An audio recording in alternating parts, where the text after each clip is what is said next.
اليوم سويت شوربة العدس. سويتها بتكنيك وطريقة مختلفة شوي، ما تتخيلون شلون لذيذة، من ألذ الشوربات اللي سويتها. لذيذة مغذية مليانة بالقيمة الغذائية. الطريقة اللي سويتها السنة هذه إني شويت الخضار. أول كنت أحط الخضار كذا على طول أسلقها، المرة هذه لا، اخترت البصل والفلفل الرومي البارد والفلفل الحار والطماطم والقرع والجزر، وممكن تضيفون ثوم وبطاطس وممكن كوسة، بس أنا أحب الألوان هذه. طريقتي هالسنة هذه إني دهنتها بزيت الزيتون ودخلتها الفرن أو القلية الهوائية وشويتها لين تحمرت من أسفل ومن أعلى. بعد ما طلعت من الفرن قشرتها وصارت جاهزة. هذه المقادير ظهرت لكم على الشاشة، ونبدأ بسم الله.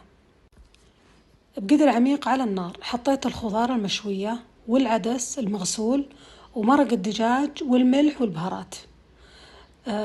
خليتهم تقريبا ربع ساعة لين استوت كل المكونات، بعدين طحنتهم طحن ناعم. طيب بالمرحلة هذه تقدرون تضيفون الطشة اللي هي طشة الثوم والكزبرة أو بقدونس.